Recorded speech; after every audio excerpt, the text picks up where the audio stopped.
We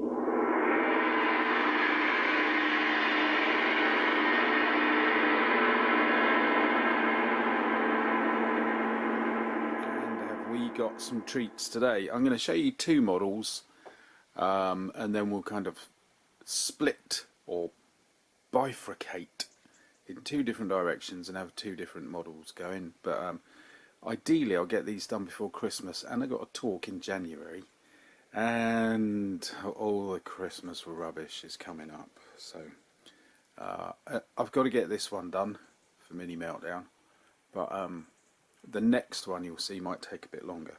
So this one is brilliant yet terrifying. It's going to be one of those palette cleansers that I mentioned, where if you're doing one of those very modern, very detailed, very complex and slightly tedious models, you might need something afterwards to cleanse your palette and bring you back into love with model making. I'm talking love, not, you know, skill, ego, any of that stuff. And this is the one for me this time round. I had this when I was a kid. It was in a horrible orangey, not quite oak colour, and I just loved it. I didn't break many. I think I only broke about 3 of the oars, but I picked nearly all of the men off because my dad made it for me and glued them all on. And then it looked a bit barren and with some feet with nobody attached and things like that, as you do when you're a kid. But it's always stuck in my mind. It's halfway between very accurate and rubbish. The thing that gets me the most are the shields. They look more like Bronze Age Greek shields. I'm not talking about markings, I'm talking about the actual shape. I'm not even going to try and think why they did the shields the way they have. We'll look at the actual shields later. But these massive rims, I suspect are meant to be metal. And they dominate the whole thing, and then the shield itself sits up, which is a bit weird. The dragon head, weirdly, is almost plausible. I know there's some real long ships. I've been to see them in Denmark several times. They are beautiful and they are housed wonderfully. And they don't have this kind of head, but one has, yeah, anyway, similar. But the thing is, this corresponds to some of the artwork that relates to the Viking world. The slightly later Viking world, it has to be said, but not saying exactly the same, but similar. So I'm not going to fuss about it. It may just be the shade of colours that it might be possible to bring a bit of realism, plausibility to it. I'm waffling on now. And what have we got in our Tesco variety 6-pack flavoured potato crisp, 16 times 6 times 2, how much, 25 grams? We've got a box, but you can tell what kind of box it is already, can't you? You know this stuff. And look, it's still in the cellophane wrap, whatever it's called, cellophane, not quite, is it? But anyway, come on, let's get it up. Now I could use, I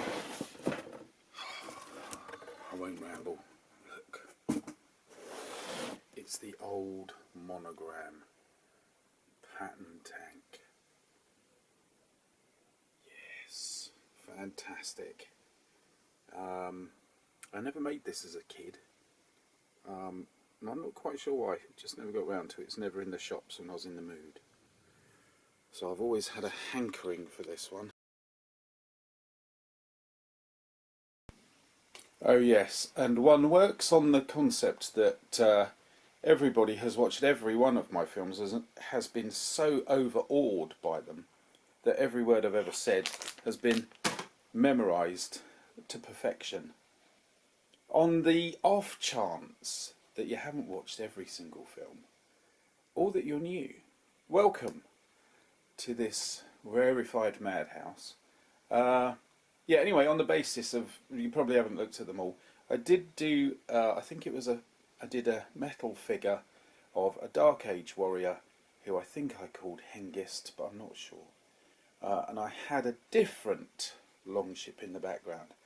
Now I love this longship because I had it for a very long time as a kid and it stayed in my mind, so I'm going to really enjoy making this, and Mini Meltdown can, you know, fall in love with it as well. Whereas over here we have that one which I'm working on, and that was in the background of the Hengist film. Incomplete, but look here, I really rather liked it without the oars and the sail. So we'll get back to that one shortly in the new year. I know it's not the best backdrop, but I've got to get on. Here's our parts. Two sides.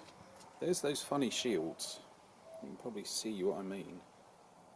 Very peculiar. Never really seen shields like that, but they're more like Bronze Age Greek than Viking. Oars, frames, deck, and here's our lovely fellas. I've popped one off so Mini Meltdown can conjure with it, so to speak, conjure his imagination with it. So yeah, I know a lot of it's dark brown, but it's a bit shiny. Yeah, this isn't great light. See what we can add a bit to tomorrow. This is the Viking longship with a bit of weathering. A little bit heavy, but obviously things are going to get put on and then we'll lighten it up if necessary. I'm going to put a lot of the kind of bits and pieces into the deck now, but not the mast. And then I think it's time for the men and then the oars. So the men will need a bit of painting. Oh, and I might put the transfers on the shields tonight. So anyway, here's our thing. Fine tune the painting on the head later. So here's our thing, and we'll be moving on. Right, excuse me. This should have been done before Christmas. It is now January the 16th. And I'm just getting back to it, and I've got a talk to do. But anyway, not today, tomorrow. And the sky has fallen. That was a metaphor and a half, isn't it? Anyway, so far, the ship's coming together. Done a bit of kind of wear and tear on the sides, which I will improve over time, but before the oars go in. Put all, not quite all the upstanding bits. Then the cat stood on it, and the frame has come off the top of those two posts. Easy enough to repair, and I'm now at the point where I'm probably going to have to break the figures off the sprue to do better painting. Mini Meltdown has been helping. He's actually, for once, taken his time and being careful, which is wonderful. And I think a little more differentiation is what's needed, because there's only two types of rower. Three, I think. There's one with a scale shirt. There might be four. Might be one with a helmet or a hat. And then you get these guys standing. You get two kind of guards, one of whom looks like the boss. Let's turn the camera upside down, shall we? So you get one with a spear, one without. They are the same figure. And you then get another version of him, and I think at least two have horns on their heads. I know I've knocked a few horns off, but Mini Meltdown likes the ones with the horns on, so I've taken one of those off the sprue and given it to him, and he's painting it. And then you get the rudder tiller man, but you get two of them, so got to think there's something to do with the other guy. Anyway, that's the figures. Much paintwork to be done on those. to bring them up to scratch. You know, I was doing it when I was feeling ill and I really shouldn't have. But all in all, it is very, very enjoyable. And we'll stop there. Oh, and I'm trying to get a bit of curve on the sail because it's made of flexible vinyl. And I'm racking my brains as to what to do to keep the curve in because it'll probably drop out. But we'll see how that goes. It's not essential. Anyway, here we are. So this is part one proper, and I hope to see you again soon to see how this goes. So thank you for watching, and more to follow. Oh, and I forgot to say, Mini Meltdown and I have done some of the shields and they're rubbish. That could easily be improved, but we're going to stick with the basic model. No fiddling about. Anyway, thanks for watching. See you again soon.